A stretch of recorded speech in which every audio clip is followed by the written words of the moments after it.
Bueno, pues buenos días. Vamos a iniciar el día de hoy con el resumen de los mercados. Bastante movidos. Una semana con mucha información.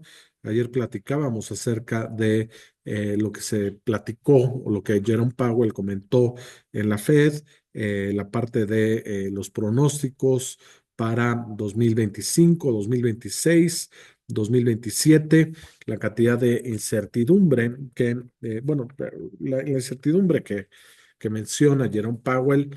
Creo que los mercados claramente tienen pues preocupación por esto de los aranceles.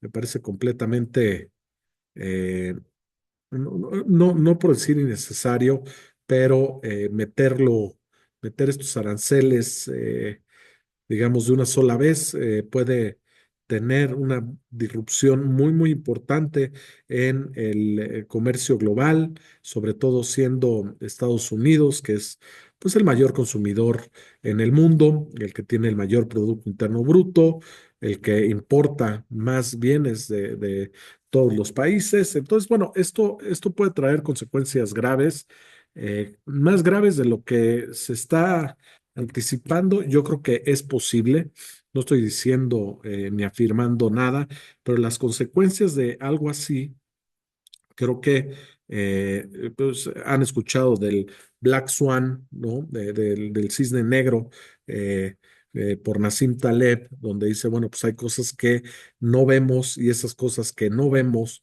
pudieran tener impactos muy negativos. Y bueno, el día de hoy, para darles así una de las noticias que sale, es que FedEx vuelve a recortar su presupuesto en la parte de ventas debido precisamente a los aranceles. Tercer trimestre consecutivo que FedEx recorta sus pronósticos. Entonces, el día de hoy cae alrededor del 10%.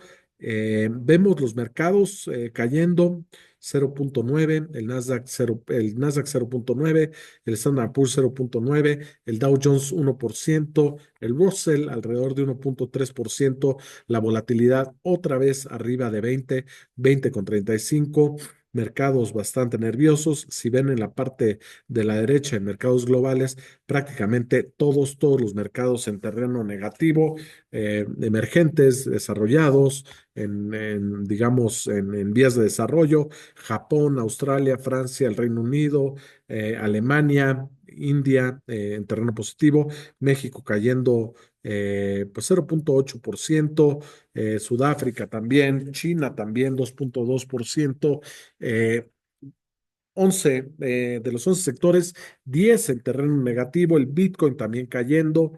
Esto no pinta, la verdad, muy bien. Me parece una pues, política económica proteccionista, populista, que al final los más afectados, digamos, dentro de Estados Unidos, van a ser las personas.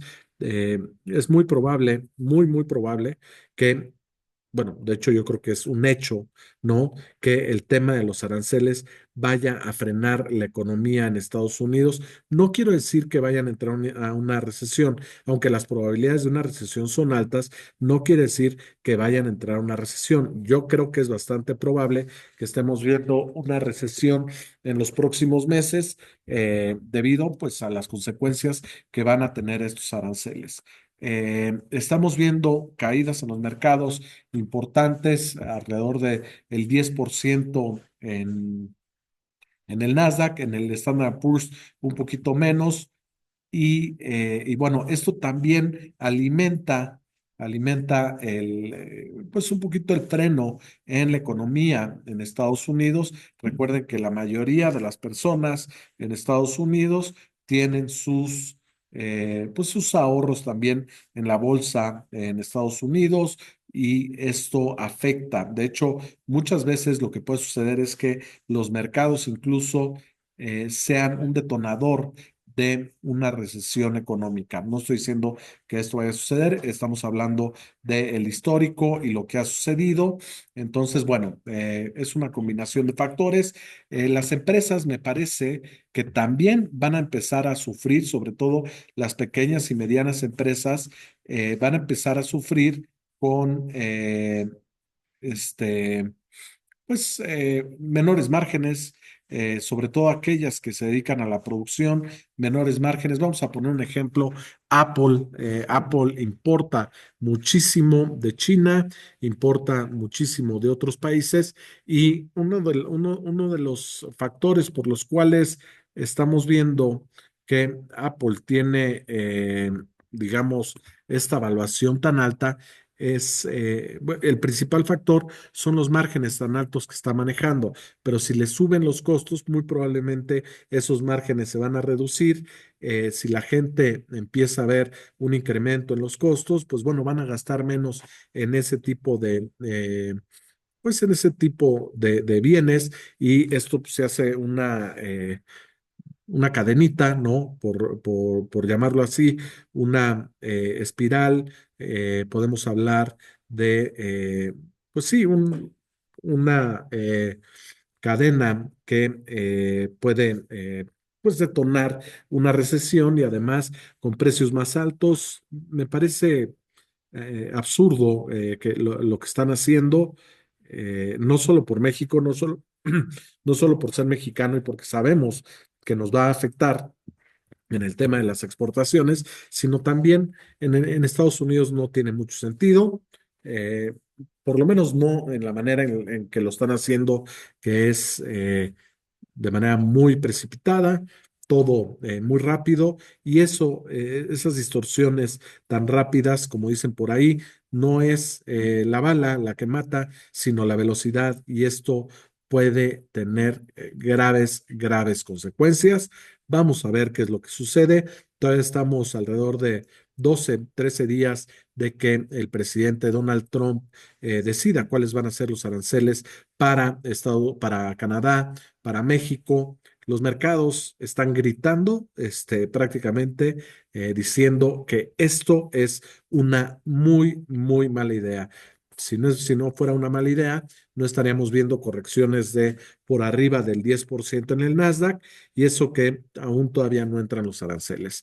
Vamos a ver qué es lo que sucede, pero lo que estamos viendo actualmente en los mercados es es determinante, eh, pues de la incertidumbre y de el poco crecimiento que se puede esperar en los próximos meses debido precisamente a estos aranceles. Si me preguntan el día de hoy y me dicen, oye, ya hubo una corrección del 10%, es momento de comprar, no necesariamente lo que vemos y es una analogía que dicen muchos analistas, es tratar de cachar unos cuchillos que van cayendo, ¿no? Entonces, si los tratamos de cachar, seguramente nos vamos a cortar.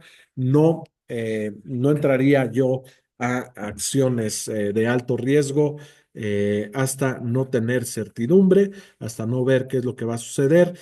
Si la Fed en Estados Unidos, que son los que tienen más información, los que tienen una tecnología de inteligencia artificial, gente con doctorado, una gran cantidad de gente que trabaja ahí, probablemente de las gentes más brillantes en Estados Unidos, están trabajando en la Fed y ellos no la tienen clara. Imagínense para nosotros, simples mortales, ¿qué vamos a saber de lo que viene? Entonces, con precaución, diría yo, diversificando, no nada más en el tema de las acciones, no nada más en el tema de las monedas, sino también diferentes activos, bonos, por ejemplo, CETES no es una mala opción, tampoco los Treasury Bills es una mala opción.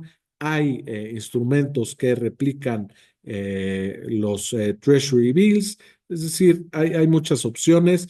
Generalmente en este tipo de circunstancias, en este tipo de situaciones, los mercados se correlacionan de manera muy importante, es decir, no hay refugio, por ejemplo, ahorita en Estados Unidos, por más que estuviéramos diversificados, estaríamos perdiendo dinero si nada más estamos invertidos, por ejemplo, en el Standard Poor's, porque son 10 sectores de los 11 de los que están cayendo y vamos viendo rotaciones, vamos viendo que a veces son unos sectores los que menos caen y otros, por ejemplo, materiales, hoy cae 1,8%, en teoría, pues podríamos ver algunos otros sectores que se van a ver un poquito más eh, pues probablemente con mayores problemas, real estate, utilities, industriales, consumo discrecional,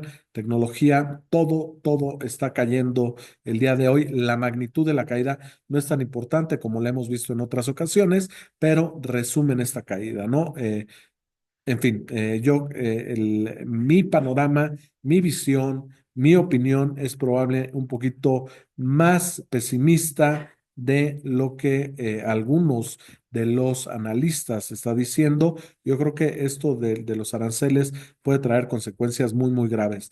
Y en la parte fundamental, en la parte económica, no solo porque pudiera generar inflación, sino que es la inflación más una desaceleración. Y esto lo mencionó claramente Jerome Powell en su discurso del miércoles, hablando de estas dos cosas. Y si estas dos cosas suceden, que la probabilidad no es muy alta, pero hay una probabilidad, digamos, ya no que no podemos descartar. Esta probabilidad, si se llegan a juntar las dos cosas, pues es uno de los peores escenarios económicos, tener inflación con una contracción económica pudiera. ¿Por qué lo digo de esta manera? Porque no hay herramientas que puedan atacar las dos. O atacas la parte de la inflación o atacas la parte del crecimiento. Por lo menos eso en la parte de la política monetaria, en las tasas y el quantitative easing o quantitative tightening, y por otro lado, en la parte de la política fiscal, pues también lo que puedes hacer en términos cuando hay una recesión es incrementar el gasto y al incrementar el gasto lo que hace es reactivar la economía y eso va a generar un poquito más de inflación. Es decir, si se juntan estos dos escenarios, los resultados pueden ser bastante difíciles porque no tienes una herramienta que ataque los dos al mismo tiempo. Pero bueno, vamos a ver, vamos a esperar. Los mercados están diciendo, ojo con lo que están a punto de implementar las políticas económicas y me parece que esto pudiera tener consecuencias un poquito más graves de lo que algunos de los analistas están planteando, porque la mayoría de los analistas, inclusive, por ejemplo, Jerome Powell y la Fed en su última conferencia de prensa, mencionaban mucho acerca de que no hay que ponerle tanta atención a el soft data, es decir, las encuestas, no hay que ponerles tanta atención, vamos a ver los datos coincidentes, los datos duros y esos datos duros, pues sí, son datos duros, pero generalmente esos datos o son muy coincidentes o ya estamos viendo el pasado. Lo que estamos viendo con el soft data, con las encuestas, estamos viendo hacia adelante y esos datos no son favorables. Entonces, bueno, las condiciones de los mercados están, pues, digamos, los mercados están cayendo y ya llevan un rato cayendo. Es posible que sea el final. Ahorita les voy a dar algunas estadísticas, pero bueno, no necesariamente esa es digamos, de un segundo. Vamos a ver la Fed de Atlanta. Lo que nos está diciendo actualmente con los datos coincidentes es que la contracción, digamos, con los datos que tenemos para el primer trimestre es de 1,8. La mayoría de los analistas lo traen alrededor de 1,5, es el promedio, pero ya hay algunos analistas que están diciendo que para el primer trimestre del 2025 el crecimiento va a ser prácticamente nulo y hay otros que lo ponen por arriba del 2%.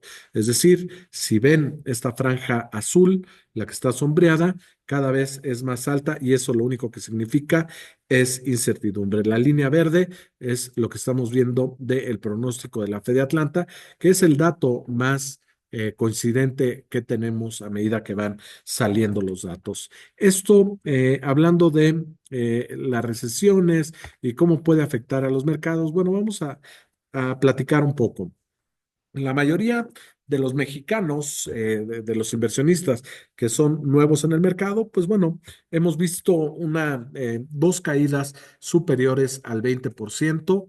Estamos hablando a raíz de la pandemia hubo una gran, bueno, hubo mucho interés por parte de los mexicanos en los mercados. Probablemente estábamos encerrados, no teníamos mucho que hacer y bueno, es mucha gente nueva en los mercados y también en Estados Unidos, mucha gente nueva está entrando, hablando de los inversionistas retail, que son gente como nosotros. Y bueno, la experiencia que tenemos es, ok, en el 2020, cuando empieza la pandemia, en marzo, bueno, cuando empiezan a cerrar todas las cosas, el mercado cayó 33,92%.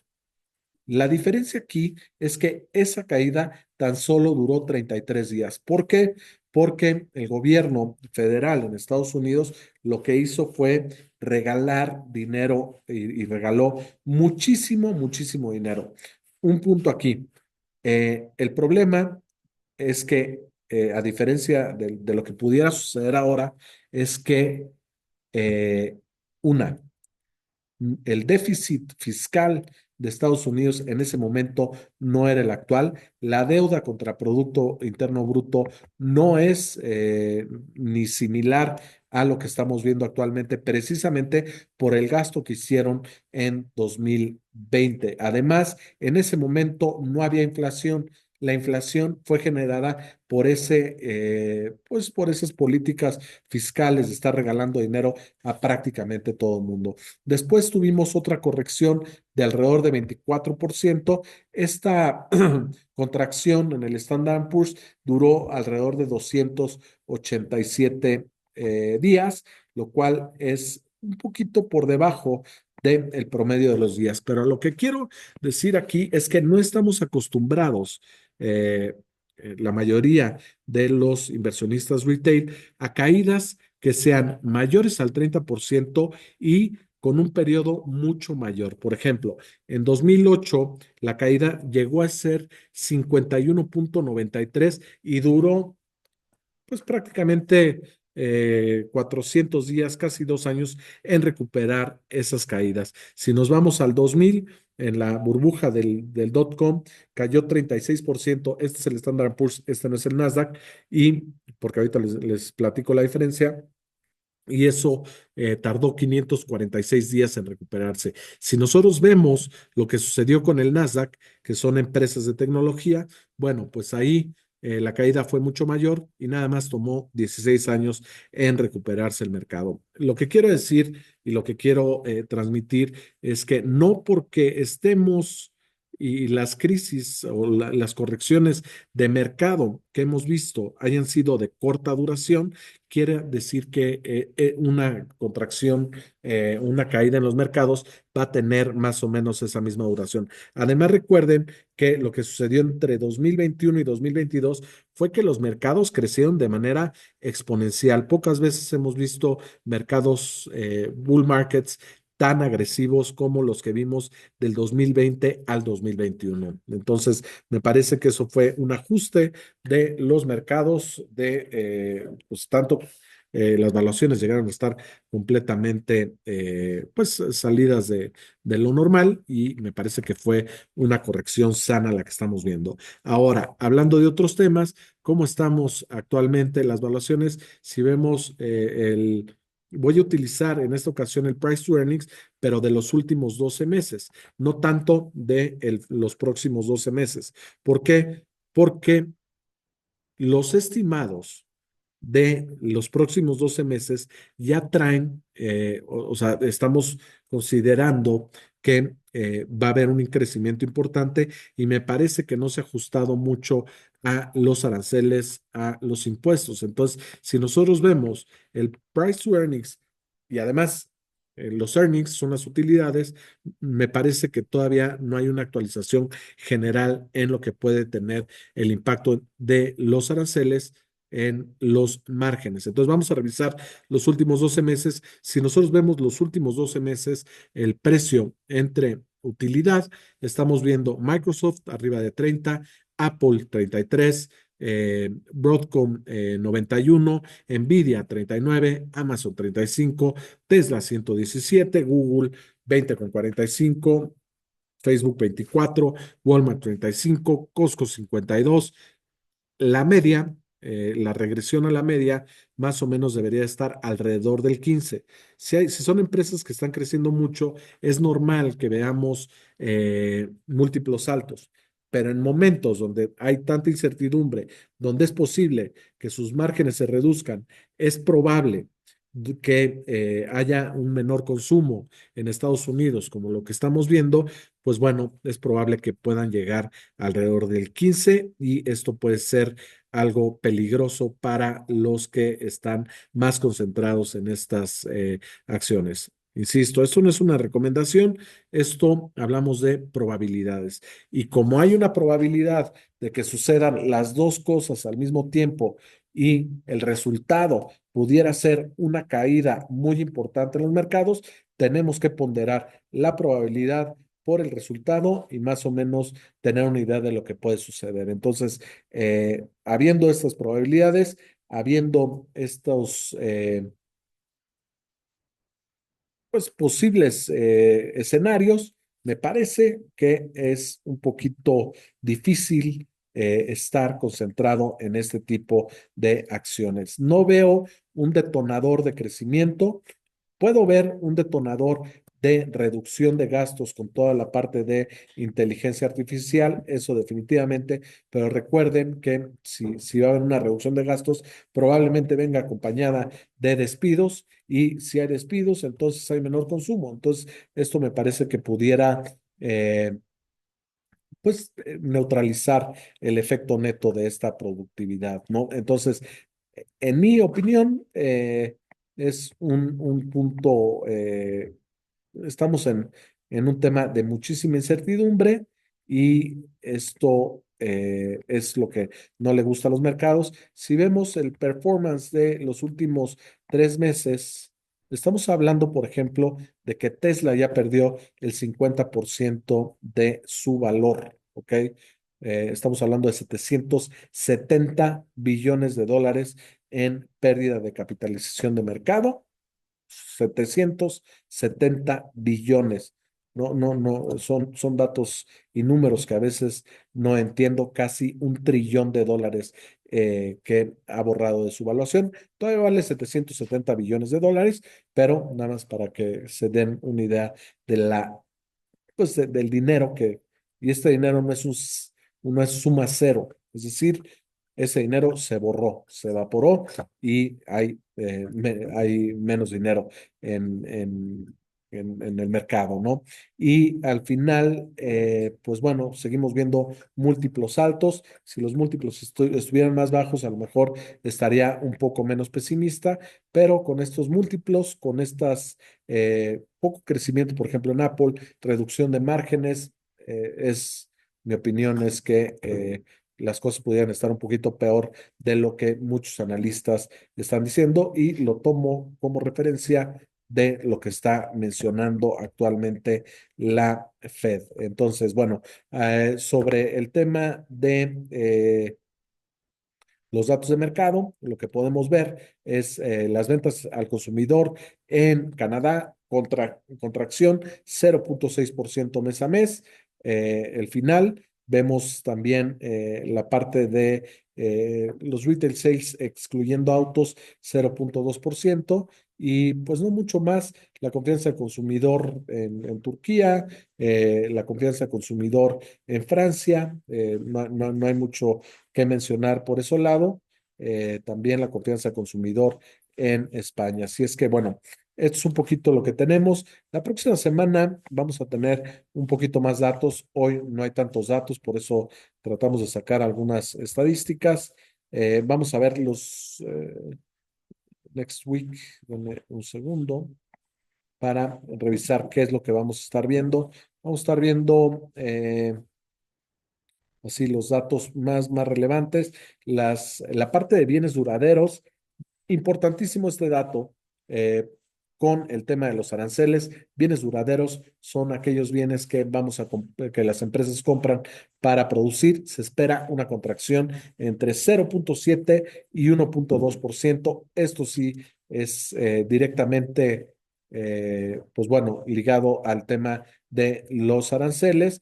Por ahí del el miércoles vamos a estar viendo el jueves, perdón, la última estimación del Producto Interno Bruto del último cuarto de Estados Unidos, datos pasados, y vamos a ver el próximo viernes datos importantes como la confianza del consumidor en Europa, la confianza, bueno, el sentimiento de los industriales, vamos a ver el PCE y sobre todo dos datos muy importantes, el Personal Income y Personal Spending en Estados Unidos, más toda la expectativa o los estudios que saca la Universidad de Michigan sobre la inflación. Se espera que repunte de 3,5 a 3,9 la expectativa de inflación que es a largo plazo de 5 años, de 5 a 10 años, que vaya de 3,5 a 3,9.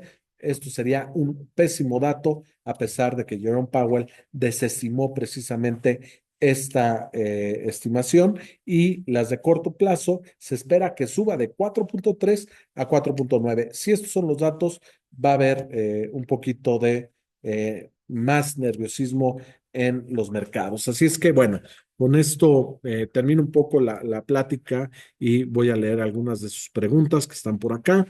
Eh, Todo se lo lleva el oro, es correcto. El oro en máximos históricos. Y esto es un hedge de inflación, una cobertura ante la inflación. Ojalá eso de las opciones existiera en el SIC. A ver, hay opciones en el MEXDER, sí, pero es muy difícil acceder. Todas los Interactive Brokers, Ameritrade, todos estos pudieran pueden hacer opciones ahí. Buen día, con la descripción del INAI, el congelamiento de precio en la gasolina podría ser una devaluación en México. La devaluación en México pudiera venir por dos cosas. Primero, nerviosismo, devaluación del peso, me refiero, nerviosismo global, y también una menor inversión extranjera directa, capital golondrina que se puede salir. Y bueno, se escucha que pudieran desaparecer la UDI. Me parece, pudiera ser difícil. Hay muchísimos instrumentos, muchísimos millones y millones de dólares, billones de dólares en instrumentos ligados a la UDI. Los fondos de inversión de deuda en Estados Unidos lo replican Treasury Bills. Sí, métanse a etf.com. Ahí van a ver todos los ETFs que existen, y muchos de estos invierten nada más en Treasury Bills y en Treasury Bonds. En redes sociales, me pregunta Gus, Trump se quiere llevar. A ver, entonces dicen que Trump quiere llevar recesiones a Estados Unidos. No creo que lo quiera hacer. Este, definitivamente no lo va a querer hacer, porque recuerden que va a haber elecciones intermedias, y en caso de que hayan elecciones intermedias y ganen los demócratas por todo lo que está sucediendo, eh, este, pues ¿qué creen? Que Donald Trump va a perder toda pues el apoyo que tiene actualmente, tanto de la Cámara Baja como de la Cámara Alta. La acción de Warren no le ha ido mal, no le ha ido mal, está más líquido o sea, es extremadamente líquido. Me pregunta Alan, hola Juan, ¿cómo podrán comportarse los inmuebles e hipotecas en México en un escenario de recesión? La ventaja que tenemos en México, que es una desventaja, pero en la parte de los precios es una ventaja. Hay una escasez y hay una sobredemanda en la parte de bienes raíces, sobre todo de vivienda media y media baja. Eh, no tenemos el inventario que necesitamos para darle vivienda a toda la población. ¿Qué porcentaje debería de caer de nuestro portafolio para poder decir que, a ver, es que te puedes ir tan defensivo como piensas, puedes estar 100% defensivo, y puedes estar completamente invertido en Treasury Bills. Eso depende mucho de tu perfil de riesgo. No te quieres perder porque todo esto, lo que estamos hablando, es hipotético, nadie tiene una bola de cristal. Si hay una recuperación rápida y de repente vemos que empieza a crecer los mercados, que quitan los aranceles, bueno, no sabemos qué es lo que va a suceder, pero si eso sucede, tampoco te quieres perder una subida, ¿no? Entonces, hay que estar pues, invertidos poco. Los riesgos han cambiado y la economía igual, así que cautela cómo vayan a reaccionar los mercados financieros. Cautela es una muy buena palabra. Con razón, Berkshire y el señor Buffett tienen tanto efectivo. Claro que tienen todo el efectivo y mi Mau, tú probablemente sabes un poquito más que yo acerca de cómo está el portafolio de Warren Buffett. Lo que sí sé es que tiene efectivos en máximos, no máximos históricos, pero de los últimos años seguramente sí. Mi tocayo, si aplicamos el análisis fundamental, mitigamos nuestros riesgos a largo plazo, claro que sí. Hay que revisar cuáles son los fundamentales, cuál es la parte macroeconómica. Estamos viendo datos importantes en Estados Unidos. Alemania está gastando. China está recuperándose un poquito, pero también recuerden que los aranceles pueden afectar a China. En México, pues el problema es el tema de las exportaciones. Vamos a ver qué es lo que sucede. Ahorita hay que esperar, hay que ser cautelosos y bueno, con eso terminamos el día de hoy. Vamos a esperar, creo que esperen volatilidad el 2 de abril, que es cuando definen los aranceles en Estados Unidos. Espero que tengan muy buen